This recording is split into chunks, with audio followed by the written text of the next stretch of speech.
Dream of the Red Chamber, Chapter 81. Even though this text was written centuries ago in Qing Dynasty China, the feeling of desperately wanting to save someone you love, only to be told by the adults in the room that, well, that's just how the world works.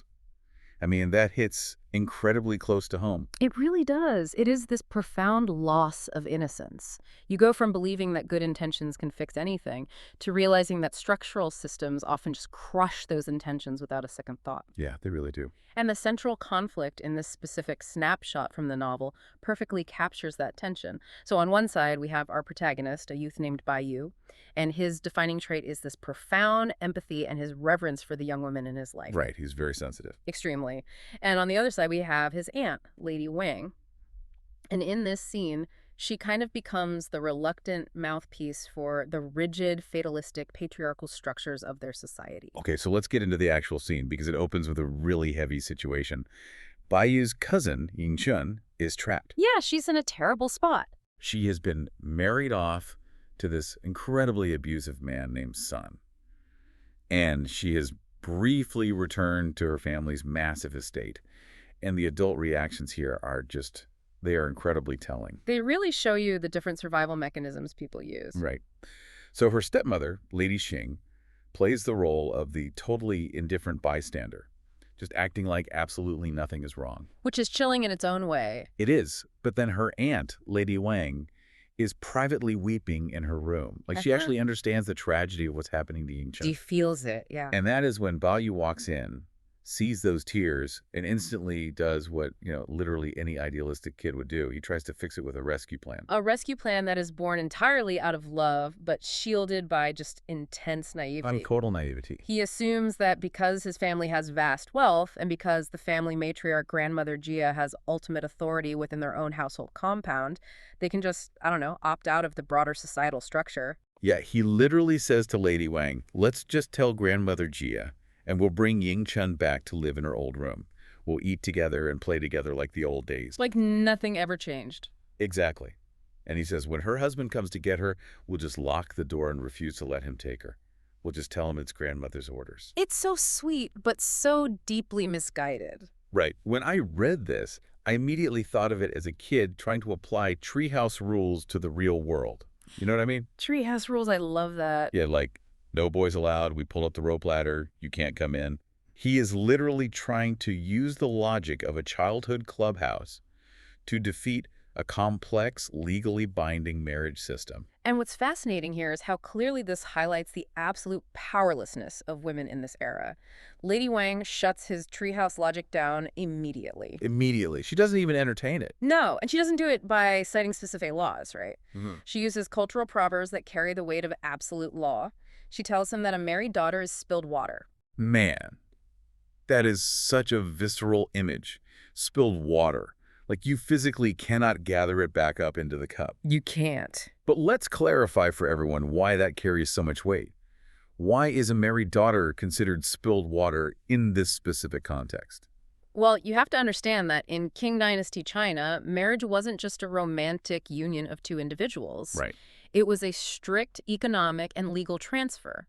A woman was legally erased from her birth family's ancestral ledger and written into her husband's. Wow, literally erased. Literally. So her birth family essentially had zero legal standing to intervene in her new household, even in cases of severe abuse. That is terrifying. That is why the proverb is so terrifying. Once the water is spilled from the vessel of the birth family, they cannot legally reclaim it, and she follows it up with another famous proverb. Oh, right, the chicken one. Yes. Yes. Marry a chicken, follow a chicken, marry a dog, follow a dog. Which is just brutal. The implication is absolute.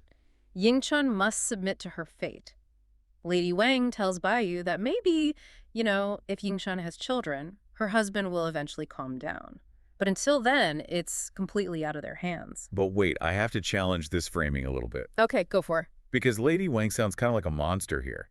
I mean, she sees this kid crying over his horribly abused cousin and basically tells him, tough luck, she spilled water, go away. It does come across that way, yeah. She calls him silly. She tells him he's speaking nonsense. It just feels like she is entirely brainwashed by the patriarchy and lacks any real empathy for him or Yingchun. Well, It is super easy to read her that way from a modern perspective, but let's look at the actual survival mechanics of their society. This raises a really important question about how adults enforce norms to protect their dependents. Okay, protect them how? Well, notice that Lady Wang explicitly forbids Baoyu from mentioning a single word of his rescue plan to grandmother Jia. She says, I know about this, and I will not permit it. Right, she shuts it down hard. It is grim pragmatism. Remember, Lady Wang was just weeping for Ying Chun a minute ago. She feels the agony of the situation. But she is choosing systemic survival over emotional idealism. So you're saying she is kind of enforcing the harsh boundary of their reality so Baoyu doesn't accidentally, like, blow up their entire social standing? Precisely. Think about it. If Baoyu goes to the matriarch and attempts to illegally harbor a married woman, he is rebelling against the foundational rules of their entire society. Oh, I see. The backlash wouldn't just hurt Ying Chen, it could bring absolute ruin to the entire family. So Lady Wang is being cruel to be kind. Oh, wow. She is forcing Baoyu to accept his powerlessness so he doesn't destroy himself fighting an unwinnable war. Man, that is heavy. And because Baoyu's treehouse rescue plan is utterly crushed, his physical avenues for action are just gone. Completely gone. He is explicitly silenced. The text notes he leaves the room listless, and he's basically forced to swallow his stifled frustration. But that heavy, suffocating emotional burden, I mean, it has to go somewhere, right? It implodes inward. Exactly. So he seeks out the only other person in this massive compound who actually speaks his emotional language. He runs straight to his cousin Dayu. Yeah, he runs over to her residence, the Shixing Pavilion, and he just skips all the formalities. He walks in, puts his head on her table, and just bursts into tears. It's a total breaking point. It really is a profound breaking point for him. And when Dayu finally asks him what's wrong, Baoyu utters a sentiment that is shockingly dark for him. He says, I only think it's better if we all die early. Living is truly pointless. Which is a huge shift in his worldview. Huge. And then he starts mourning the loss of their past. He specifically names the fading of their Begonia Poetry Club. He mentions that another cousin, Bao Chai, has gone home, and that a maid named Xiangling isn't around anymore. He's noticing all the absences. Yeah, he looks at their beautiful garden, which used to be this perfect, isolated utopia for them, and he realizes it is irrevocably changing. Right, he says if we wait a few more years, who knows what it will be like. This is the realization that time is moving forward, and time is the enemy of their sanctuary. The garden was this suspended reality where they could just be children, and now time is forcing them out. Well, here's where it gets really interesting. Because a cynical reader might look at this and think, Bao Yu is being incredibly selfish. Selfish how? Well, his cousin Yingshen is literally being abused, and he's crying because his childhood playgroup is breaking up. Like, is he just whining about losing his poetry club, or is this a deeper, almost prophetic mourning for the women he cares about? If we connect this to the bigger picture, it is definitely a prophetic mourning. We have to really understand what the Begonia Poetry Club represented in this context. Okay. It wasn't just a playgroup. Within the confines of the garden, that club was a rare, fleeting micro-society where these young women were judged on their intellect. Oh, interesting. Yeah, their wit, their creativity. They weren't being judged on their obedience or their marriage ability. Right. The things the outside world values. Exactly. So the dissolution of that club really represents the end of female autonomy.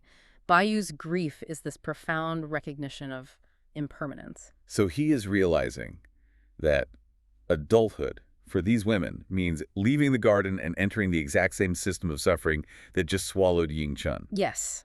He realizes he cannot save Ying Chen, which means he cannot save Dayu or Bao Chai or literally any of them. The utopia is failing, and the system is just waiting to devour them all. That is heartbreaking. And Dayu's reaction to this realization is haunting. It's so subtle, but so powerful. She doesn't argue with him. She doesn't offer, empty platitudes about how things will get better. The text says she gradually lowers her head, slowly retreats to her bed, doesn't say a single word, sighs, and just lies down.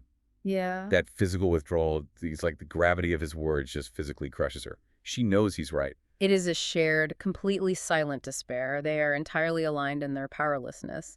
But the narrative doesn't let them sit in that shared grief for very long. No, it doesn't. The very next moment, Zirin walks into the room. And the second someone else enters, the masks slam right back into place. Instantly. Jiren sees Dayu's eyes are red from crying, and Dayu immediately lies. She says, oh, my eyes were just itchy. I was rubbing them. Classic deflection. Yeah, and Baoyu immediately makes up an excuse to leave and go check on his grandmother. They bury the pain instantly. But why do they hide this from Jiren? She's a trusted maid, isn't she? She is trusted, but Jiren represents the conventional world. She is practical, she is dutiful, and she is entirely embedded in the societal system. Okay, so she wouldn't get it. Exactly.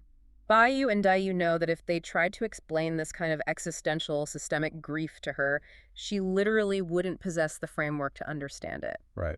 To Jiren, marriage is just what happens. Complaining about the natural order of the world would seem completely absurd to her.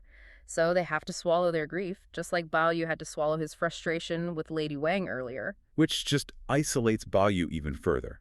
He leaves Dayu, he goes back to his own room, takes a nap, and wakes up feeling totally hollow. He's emotionally exhausted. Yeah. The shared interpersonal grief has failed to provide any real relief, so the narrative shifts. Baoyu needs to process this existential dread, so he turns to literature. As one does. Right. He has Siren serve him tea, and he starts flipping through ancient texts. And the texts he chooses are not random. He opens the old Yufu poetry collection, and his eyes fall on a really famous line by the warlord and poet Cao Mengde, better known as Cao Cao. Okay. And the line reads, "Sing while drinking, for how long is one's life?" And the text notes that this line physically pierces his heart. It stings him. It's a bit like a modern-day crisis of faith, honestly. Well, it is, yeah. When the system you believe in fails you, you don't just idly scroll for distractions. You go looking for the journals of other people who survived the apocalypse. That's a great way to put it. He's doom-scrolling through antiquity. He is totally doom-scrolling. He is looking at ancient history for validation. But why does a poem by Cao Cao, of all people, hurt him so much in this exact moment? The contrast between the two figures is the key here. Cao Cao was a man of immense power. He was a ruthless conqueror from the Three Kingdoms period who commanded vast armies and literally shaped history. So a guy with ultimate control. Right. Yet even this warlord, who held life and death in his hands, was consumed by the fleeting, tragic brevity of existence. Wow. So Baoyu is using this history to contextualize his very immediate trauma. He's essentially thinking, well, if a warlord with all the power in the world felt that life was as brief as the morning dew, then what hope do I have? What hope does a powerless kid have? Exactly. A powerless youth trying to hold on to a fleeting garden utopia. He is seeking historical proof that his despair is justified. It's the ultimate confirmation that he is doomed. Yeah. And he doesn't stop there. Yeah. He puts down the poetry, picks up a Jin Dynasty text, reads a few pages, and just slams the book shut. He's just so frustrated. He rests his chin in his hand and mutters this amazing line. He says, "What a great wandering beyond the physical realm." That phrase, wandering beyond the physical realm, it represents the climax of his internal journey here. How so? It is a Taoist concept of extreme detachment. We really have to understand how Taoism functions structurally in this society. Okay, lay it out for us. They live in a strict Confucian world. It's hierarchical, it's rule-bound, where obedience to family and state is paramount. Right. But when that Confucian structure becomes too oppressive, Taoism offers a back door. It's an escape valve. How does that actually work for Baoyu in this moment, like mechanically speaking? Well, Taoism teaches that the physical world, with all its rigid social rules and suffering, is ultimately an illusion or a distraction from the natural way of things. Okay. Baoyu has run out of physical options. His treehouse rescue plan was crushed by Lady Wang's pragmatism. Yeah, that's God. His attempt at shared emotional mourning with Dayu had to be hidden the second convention walked into the room. Masked instantly. Right. So the physical reality of the patriarchal world is proving just too unyielding to bear. So he concludes that the only possible escape is to basically anesthetize himself. Wow. By wandering beyond the physical realm, he is intellectually detaching.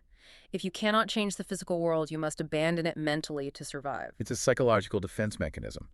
He is choosing to check out of reality because staying present in reality means watching the women he loves get destroyed. Exactly. But the tragedy is he is entirely alone in this realization.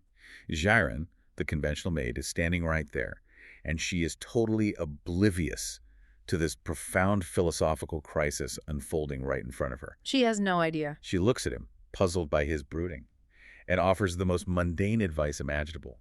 She basically says, well, if you don't like reading, why don't you go take a walk in the garden? Don't make yourself sick. It perfectly encapsulates his total intellectual isolation. She means well. She really does. She does. But telling Baoyu to take a walk in the garden, when he has just spent the entire afternoon realizing the garden is a doomed temporary illusion, is agonizingly ironic. It's almost cruel without meaning to be. Yeah. The garden isn't a refuge anymore, it's a waiting room for tragedy. But he can't explain that to her, so he just agrees with her automatically and wanders out in a daze. Man. Baoyu, wandering through his family's massive compound. But it's not the bustling, lively estate you might expect. No, not. If you picture yourself walking with him, the atmosphere is actually quite eerie. Yeah, the text is very deliberate in setting that mood right out of the gate. It specifically notes the desolate, empty courtyards he's passing through. Just totally empty spaces. Exactly. He walks by these grand, cavernous spaces with the doors and windows shut tight against the world. It establishes this underlying sense of isolation, a hint of architectural decay. Right, like something is fundamentally wrong. But then he turns a corner and the silence just breaks. He hears voices and finds this really lively group of girls. Tanshin, Li Wen, Li Qi, and Xing Xuan, right? Yeah, they're all gathered at the Lotus Pavilion. It's a vivid, sudden burst of life that perfectly sets up the central tension we're going to explore today. Which is that there's this profound hidden rot lurking just beneath this serene surface. Exactly. And Baoyu, naturally, decides to ruin that serenity immediately. Oh, of course he does. He sneaks up behind these ornamental fake mountains, eavesdrops on them, chatting about fishing, and then he just picks up a small brick and lobs it right into the water. Just completely unprovoked. Kerplunk, he totally ruins Tanshin's catch. It is the ultimate annoying older brother move. Seriously. But pay attention to how the girls react. I mean, they aren't genuinely furious. They just laugh it off and invite him to join them. Yeah, they decide to turn this casual fishing session into a fortune-telling game. The premise is super simple. Whoever catches a fish has good luck for the year. Whoever doesn't is destined for bad luck. Which means everything that happens next is incredibly loaded. The text gets hyper-specific about exactly how everyone fishes. Right, because if you're reading closely, you realize you aren't just watching a fishing game. You're watching a personality test unfold through action. A personality test that reveals how much control these characters actually have over their own lives. Yeah, look at Tanshin. She tosses her line in, and within seconds, her float ducks under. She pulls up this incredibly lively, jumping willow leaf fish. No struggle at all. Exactly. The action is effortless, which reflects her natural competence and vitality. She commands her environment. Then you have Li Wen, who is on the complete opposite end of the spectrum. She gets a bite, pulls it up, and finds an empty hook. Yeah, she tries again, waits a long time, gets another bite, and still pulls up an empty hook. Because her hook is physically bent inward, right? Right. The reason her hook is empty is a brilliant metaphor. She literally cannot catch anything until she relies on someone else. She has to have her tools fixed by a maid. Exactly. The maid straightens the hook, adds fresh bait, and meticulously places a little reed float on top. And even after all that borrowed effort, she only catches a tiny 2-inch crucian carp. It's the illusion of self-sufficiency. I mean, she thinks she's playing the game, but the servants are doing all the actual work to keep her afloat. Meanwhile, the other two girls, Li Qi and Xuyan, just drop their lines in and pull up fish immediately. No drama whatsoever. None. And then we get to Baoyu. Oh, Baoyu. He reminds me of that person we all know who buys all the expensive professional-grade gear for a brand new hobby, talks a huge game, and immediately breaks everything. Yes, because he announces to the whole pavilion that he is going to emulate Jiang Taigong. Which, for those of you who might not know, Jiang Taigong is this legendary mythological angler. Right, a massive figure in mythology. The story goes that he was so in tune with the universe, so spiritually aligned, that he supposedly fished with a straight needle instead of a hook. Just hovering it right above the water. Exactly. He just wait for the fish to volunteer themselves out of pure respect for his virtue. And Baoyu is claiming this posture of supreme mystical patience. He views himself as above the petty struggles of the mortal world. But what happens in reality? He sits down, and his shadow immediately scares all the fish away. Yeah, he sits there staring at a motionless line, and his supposed mystical patience evaporates in seconds. He sees a fish blowing bubbles near the edge, completely loses his cool, waves his rod around, and scares that one away too. He starts literally complaining out loud to the water. Yeah, he says, I'm the most impatient person and you're the slowest. How is this going to work? Come on, do me a favor. It's objectively hilarious. But then he actually gets a bite. The lion twitches. And Baoyu is so overwhelmed with desperation to secure his good fortune that he abandons all technique and just heaves the rod upward with all his might. And he smashes it right into a rock. Yeah. The rod snaps cleanly into two pieces. The line breaks. The hook is gone. It is a catastrophic failure. And that snapping rod is the exact moment the garden's protective bubble bursts. The girls start laughing at how clumsy he is, but that laughter is instantly and permanently cut short. Because right at that moment, a maid named Baoyu comes sprinting up to the pavilion in an absolute panic. And just like that, the sunny afternoon is dead. It's over. The illusion of control they were all playing at evaporates. Baoyu is dragged instantly back into the harsh, deeply paranoid reality of the adult world. Baoyu informs Baoyu that grandmother Jia, who is the ultimate matriarch of the family, has woken up and is demanding his presence immediately. Baoyu mentions that something has broken open or been exposed, and that Shifeng, another major power player and manager of the family, is also being summoned for questioning. Imagine you are Baoyu walking to the matriarch's room. You're terrified. You're probably trying to calm yourself down, assuming that some servant girl somewhere has caught a sickness or gotten into a minor scrape. Right. You are entirely unprepared for what is actually waiting behind those closed doors, because when he gets there, he doesn't find a minor household dispute. No, he walks into a tense, formal interrogation. Grandmother Jia looks at him and asks him to recall a very specific, highly traumatic event. Yeah, from 2 years prior. Baoyu and Shifeng both suffered from a sudden, mysterious, and incredibly severe illness. Grandmother Jia demands to know exactly what his symptoms were, down to the smallest detail. The symptoms he describes are horrifying. Baoyu says he was just standing there one day, and suddenly it felt like someone struck him over the head with a heavy club from behind. His vision just went pitch black. Right. Then the hallucinations started. He saw a room full of green-faced, fanged demons wielding knives and clubs. But the most specific detail is the physical sensation. He says he collapsed on his bed and felt like tight, heavy iron brain hoops had been clamped around his skull. Iron brain hoops. It's a very visceral, mechanical description of agonizing pain. And Shifeng's testimony is just as disturbing, right? It focuses heavily on a total loss of bodily autonomy. She describes a demonic exhaustion, but says her body was being driven by an external force that compelled her to want to murder anyone she saw. She literally says, whatever I saw, I wanted to kill. Exactly. Now, if you're listening to this today, your mind immediately goes to a medical crisis, right? Oh, absolutely. I mean, if we look at this through a modern lens, couldn't Baoyu's blow to the head, the dark vision, the feeling of brain hoops, and even the hallucinations just be symptoms of a severe fever, maybe a massive migraine? Or even a localized seizure. Exactly. And Shifeng's sudden homicidal urges sound exactly like a severe psychological break. How does the text blur the line between a medical crisis and black magic? Well, the text actively invites that skepticism. It wants you to briefly rationalize it as a strange, simultaneous medical event. Okay. But Grandmother Jia completely shuts that interpretation down. She isn't asking these questions out of morbid curiosity, and she certainly isn't filling out a medical chart. She is conducting a forensic investigation. Yes, because the hallucinations aren't hallucinations anymore. Right. They're physical evidence. Grandmother Jia is matching their verbal testimonies against physical evidence that has just been discovered out in the real world. So we have this isolated, paranoid family trying to figure out what happened to them 2 years ago, but they don't solve it internally. The answer actually kicks the doors in from the outside world. Lady Wang, Baoyu's mother, reveals the scandal. And it is a huge scandal. Baoyu's own godmother has been arrested by the Imperial Bodyguard. She is sitting in a Ministry of Justice prison facing the death penalty. We have fully entered a true crime procedural here. We really have.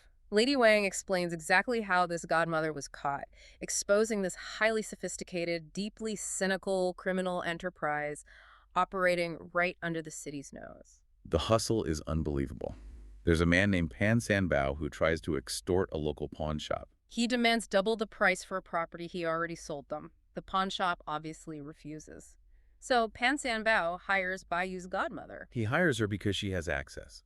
The text notes she frequently visits the pawn shop and has cultivated friendships with the women who live in the inner courtyards. So she uses that trust to covertly enact a curse. Exactly. Yeah. She gives these women a demonic illness. The household descends into absolute chaos. And once the trap is sprung, she steps back in, plays the savior, and claims she knows how to cure them. She burns some magic paper money, lifts the curse, and walks away with a massive fee of silver. It's crazy. Think of it like a modern-day cybersecurity ransomware attack. That is a perfect analogy. She gets trusted access to the system, covertly installs a virus that completely crashes the hard drive, waits for you to panic, and then swoops in and extorts you by selling you the decryption key. It's a manufactured crisis for pure profit. And just like a cyber attack, the most terrifying part is that the vulnerability came from inside the house. She exploited their trust. But as the text notes, she gets sloppy. She drops a silk bundle at the pawn shop. The employees open it up, and instead of normal belongings, they find strange paper figures and 4 balls of very fragrant, highly unusual incense. The pawn shop employees realize something is incredibly wrong. When she comes back looking for her dropped bundle, they grab her and search her. And the evidence they find on her person is chilling. She is carrying a box containing 2 naked carved ivory demons and 7 red embroidered needles. They immediately hand her over to the Imperial bodyguard who raid her home. And the inventory of that raid reads like a horror movie set. What do they find? They find clay statues of evil spirits. They find boxes of what they call troublemaking incense. Troublemaking incense. Yeah. To understand how this works, we have to look at the mechanisms of these curses. That troublemaking incense likely contained potent hallucinogens designed to be burned covertly in a victim's room. Oh, wow. Inducing the exact chaotic visions Baoyu and Shifen experienced. Exactly. But the smoking gun, the piece of evidence that turns this from a random extortion case into an attempted assassination of our main characters, happens in a back room. They find an altar with a 7-star lamp burning, and underneath that lamp, they find straw effigies. The 7-star lamp is a crucial detail here. In Taoist rituals, it's a powerful tool often used to either prolong life or command spirits. Under the glow of the summoning lamp, the authorities find customized straw dolls. This is the core of sympathetic magic. It's the belief that you can bind a victim's soul to an effigy, so that whatever physical trauma you inflict on the doll manifests as real, agonizing pain in the human target. And the authorities report that some dolls had nails driven into their chests, some had locks chained around their necks. And some were wearing miniature iron head hoops. The exact thing Baoyu said he felt during his illness. Yes. The iron brain hoops wasn't a migraine symptom. It was a literal, physical object clamped onto a voodoo doll under a lamp in a hit woman's house. It completely validates their trauma while simultaneously escalating the danger. Because a hit woman doesn't just randomly target wealthy teenagers. She has to be hired. Which means someone inside the family paid to have Baoyu and Shifeng tortured and potentially killed. This forces the family to ask the most dangerous question: who hates them enough to do this? And Shifeng, piecing it all together, suddenly remembers a crucial detail from 2 years ago, right after they miraculously recovered. She remembers Baoyu's godmother snooping around the room of Aunt Zhao. Aunt Zhao, who is the concubine of Baoyu's father. She is. Zhifeng remembers the godmother demanding silver from Aunt Zhao. And more importantly, Zhifeng remembers how the godmother looked at her when she was caught. She describes the godmother having guilty, shifting, black chicken eyes. Black chicken eyes. What a vivid, visceral description of a shifty, guilty conscience staring back at you. It's so creepy. Grandmother Jia listens to this memory and immediately deduces the motive, right? It's pure, venomous jealousy over inheritance and household control. Aunt Zhao hates that Baoyu is the favored son over her own son, Huan. And she hates Shifeng because Shifeng manages the household with an iron fist, keeping Aunt Zhao completely marginalized. Exactly. Aunt Zhao wanted them out of the way, so she hired a professional to curse them. So if you're tracking the evidence, the case is closed. We have the motive. We have the eyewitness memory of the payoff. We have the physical evidence of the straw dolls with iron hoops. The authorities literally raided the house and found account books logging the godmother's curses and how much she was paid. They have the receipts. They absolutely do. So you'd expect a massive confrontation. Aunt Zhao gets dragged out, punished, banished, something to achieve justice. You would expect that. Yeah. But this is where the text delivers its sharpest, most cynical social commentary. Lady Wang and Grandmother Jia discuss the situation, and they decide to do absolutely nothing. Wait, I have to stop you there. They literally have the paper trail for an assassination attempt on the heirs of their own family, and they just sweep it under the rug. They do. Lady Wang explicitly says that because the godmother is already facing the death penalty for the pawnshop crime, They can't bring her in to testify without drawing attention to themselves. That's wild.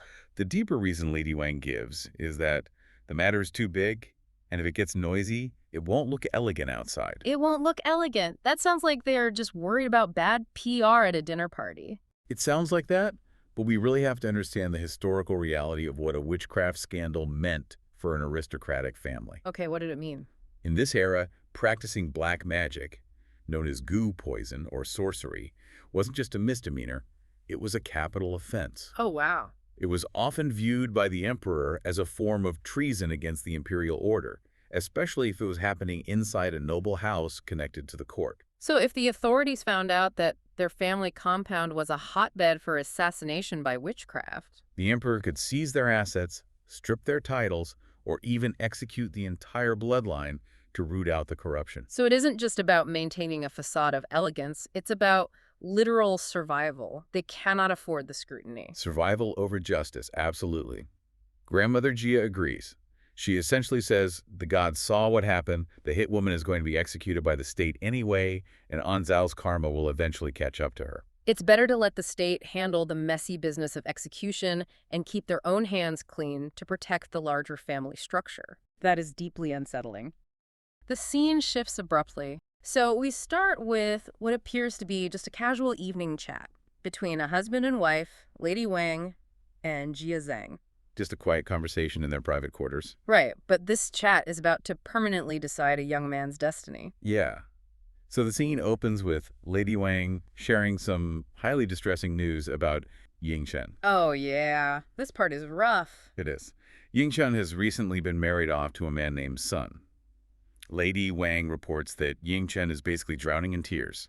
She is completely miserable. Because her new husband is awful. Exactly. He's incredibly cruel, overbearing, and actively mistreating her. Okay, let's unpack this, because reading this exchange, the patriarch's reaction is just chilling. Yeah. Jia Zhang's response is, well, it's something. He basically shrugs it off. He says the older brother arranged this marriage. He knew it wasn't a great match, but, his hands are tied. He explicitly says he just hopes she gets used to the mistreatment. Gets used to it. And then the conversation pivots entirely. Lady Wang actually starts laughing. Which is such a jarring shift. Totally. She shifts the topic to their son, Baoyu, and starts chuckling about some childish nonsense he was talking about earlier in the garden. He goes from being completely passive and resigned about a young woman's active suffering to being deeply, fundamentally alarmed about his son's, mildly immature behavior. I look at Jia Zhang in this moment, and I don't just see a strict dad. I see a terrified CEO whose company is on the brink. That's a great way to put it. Right. He casually dismisses actual abuse in a marriage, but goes into absolute panic mode because his son is playing in a garden. It feels completely backward. It does, but honestly, it reminds me of a very modern phenomenon. You see parents today who might completely ignore a child's obvious emotional distress or anxiety, like their mental well-being just isn't on the radar. Right, absolutely. But the second that kid gets, a B- in AP chemistry, the parents are obsessively micromanaging their college applications and going to absolute war. If we connect this to the bigger picture, we really have to understand the brutal societal and economic stakes that are driving Jia Zhang's psychology here. Right, the historical context. Yeah. In Qing Dynasty society, the family operates under a patriarchal marriage system. Meaning the woman moves to the husband's family? Exactly. When a daughter, like Yingchen, marries, she physically and legally leaves her birth family to join her husband's household. So she's gone. Her economic value, her future, her allegiance, it's all entirely transferred to the Sun family. So Jia Zhang views her suffering as a tragedy. Perhaps. But structurally, she's a lost cause. Wow, that is harsh. It is, but he cannot intervene without causing a massive social rift, and frankly, there is no financial return for doing so. But a son, on the other hand, is the entire family's future survival. Jia Zhang explicitly calls a useless son a massive liability. Right. He is operating on sheer economic pragmatism.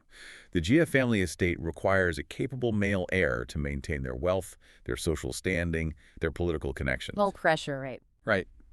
If the son fails, the entire multi-generational family falls into ruin. So Jia Zhang decides, right then and there, that Baoyu needs severe discipline. And he doesn't mess around. He actively rejects the idea of hiring a gentle tutor. Yeah, his reasoning is that the mischievous, bold city kids in their family school would just manipulate a gentle teacher. They'd walk all over him, completely wasting everyone's time. Exactly. So he chooses to send Baoyu to the family school under the rule of Daru. And Daru is not a gentle guy. Not at all. He's an older, famously strict family tutor Yeah. who basically relies on fear to keep the students in line. So this panic over economic survival inevitably transforms into a desperate need for control. And this casual conversation triggers a total lockdown of Baoyu's life. Almost immediately. Literally the very next morning, Jia Zhang summons his son for a face-to-face confrontation, and the critique is just brutal and relentless. He attacks Baoyu's calligraphy, for one. Which was a big deal, right? Huge. It was a vital marker of character and capability at the time. Then he accuses him of faking illnesses to avoid reading. Typical kid stuff, but treated like a crime. Yeah. But his biggest grievance is that Baoyu spends his time playing with his sisters and the maids in the garden instead of focusing on what he calls proper business. And the confrontation culminates in an absolute ban. Jia Zhang looks at his son and explicitly outlaws his art. No more poetry. None. He forbids Baoyu from writing poetry or crafting couplets. From this day forward, Baoyu is mandated to study one thing and one thing only. The eight-legged essay. Right, the Baoyu. Now, I have to ask about this because I think a lot of people listening might share my confusion here. Sure. Classical Chinese poetry is supposed to be this highly respected, deeply revered art form, right? It's the hallmark of a refined intellectual. Yes, generally speaking. So why is the father acting like writing poetry is a shameful, destructive habit? I mean, it feels like telling a brilliant, naturally gifted, aspiring musician that they have to completely smash their guitar to pieces and go study corporate accounting. Smashing the guitar is actually the perfect analogy. Really? Yeah. To understand Jia Zhang's mandate, we have to look at how this Baoyu, the eight-legged essay, actually functions. It was the highly rigid, heavily stylized essay format required to pass the Imperial Civil Service examinations, Okay. and it restricts thought by design. Wow. The 8 legs refer to specific, mandatory sections of the essay, like the breaking open, the amplification, and so on. A student was required to take a quote from Confucius or Mencius and argue it using perfectly balanced parallel sentence structure. So it's very structural. Highly. Furthermore, you were forbidden from using any original thought. Wait, no original thought at all? None. Yeah. And you couldn't reference any history after the classical period. You had to literally adopt the voice of the ancient sages. So it's not a test of creativity or intellect. It's a test of absolute conformity. Exactly. You are demonstrating that you can suppress your own voice to flawlessly execute the state's required format. It is the ultimate vocational tool. The civil service exam was the singular path to political power, government positions, and economic security for the family estate. The only way up. Right. Poetry, while beautiful and a sign of a refined soul, is utterly useless for passing this specific exam. So to Jia Zhang, it's just a waste of time. Worse than that, he views Baoyu's poetry not as art, but as a dangerous distraction. It is a luxury the family cannot afford if Baoyu is to become the pillar that holds the roof up. Ran. And so Jia Zhang delivers a chilling ultimatum.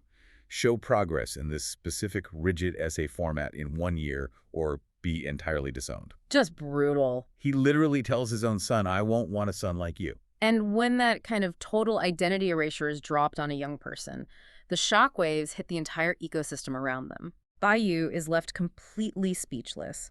The text notes he literally has no words to respond. He retreats to his courtyard, which is his traditional safe haven. And the fallout there is immediate. Yeah. The reactions of the people who care for him reveal this incredibly complex web of support and pressure that he lives within. His headmaid, Zirin, embodies this complexity perfectly. She does. She is visibly anxious because Baoyu is deeply upset. But the text gives us a window into her internal monologue, and she is secretly glad he's being forced to study. Which seems like a betrayal, but it's not really. No, because Zirin understands the harsh structural reality of their world, even if Baoyu wants to remain sheltered from it. She knows his poetic life in the garden is unsustainable. She loves him, so she knows he needs to conform to survive. Right. But then his grandmother, Jiamu, steps into the fray. And as the ultimate matriarch of the family, she wields immense power. She definitely does. And she immediately offers Baoyu a safety net. She tells him to go to school and not anger his father, but she adds this crucial caveat. She says, if the tutor makes it too hard for you, I'm here. She is leveraging her generational authority to act as a buffer against Jia Zheng's pragmatism. Exactly. What's fascinating here is the stark architectural and psychological contrast in the worlds Baoyu is navigating. Oh, the difference is huge. He is being forcibly extracted from one very specific sphere and shoved into another. His life in the Grandview Garden, surrounded by his grandmother, his sisters, his maids. It's very insulated. Yes. It's a highly protective, emotional, creative, and distinctly feminine sphere. It is a world governed by aesthetic appreciation, poetry, and emotional nuance. And the family school represents the exact opposite. Precisely. The school is the rigid, institutional, unfeeling, and explicitly masculine sphere. It is the domain of his father, the strict tutor, and the broader demands of the imperial state. And you really feel the heavy, oppressive anxiety of that transition the night before his first day. I mean, the maids, Jira and Sheo, literally take turns staying awake all night. Just to make sure he wakes up on time. Yeah. They organize shifts just to ensure Baoyu doesn't oversleep and trigger another explosive reaction from his father.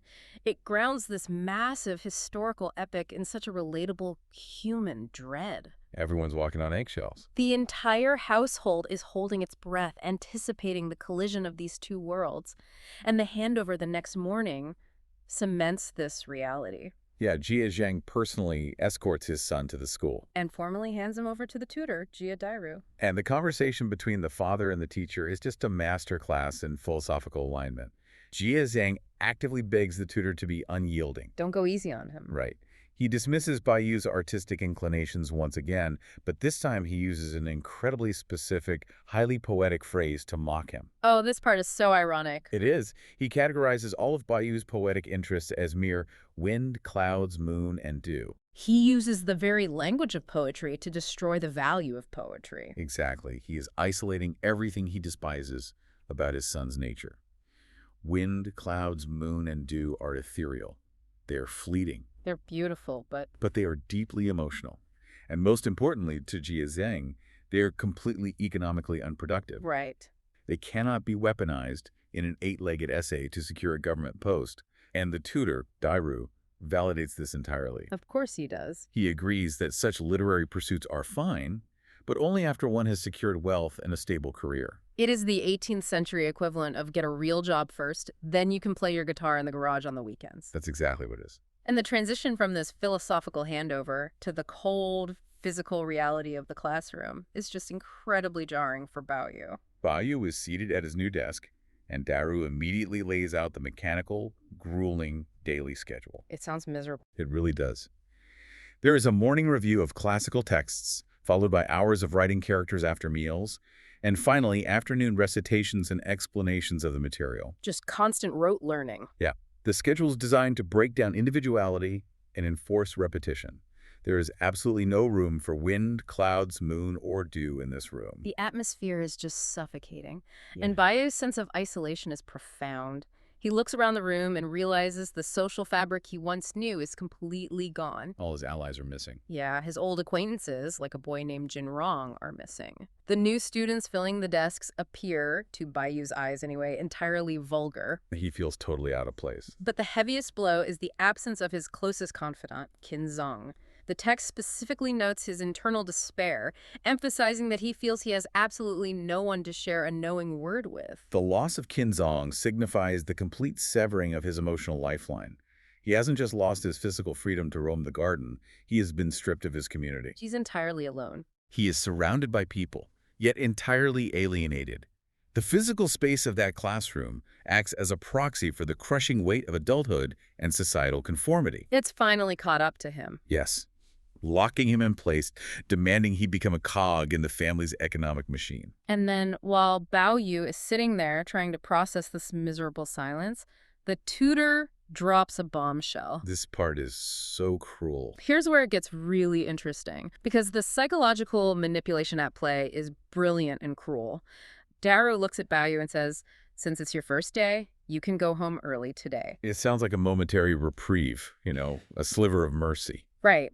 But it is a complete fake out, because in the very next breath, Daru says, "But tomorrow I'm going to make you explain a chapter of the text to me just to see exactly what your academic level is." Boom. Baoyu's heart pounding in absolute fear. It is a brilliant cliffhanger of academic terror.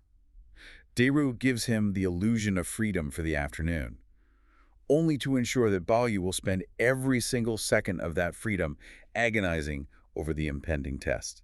And the stakes for Baoyu are unimaginably high.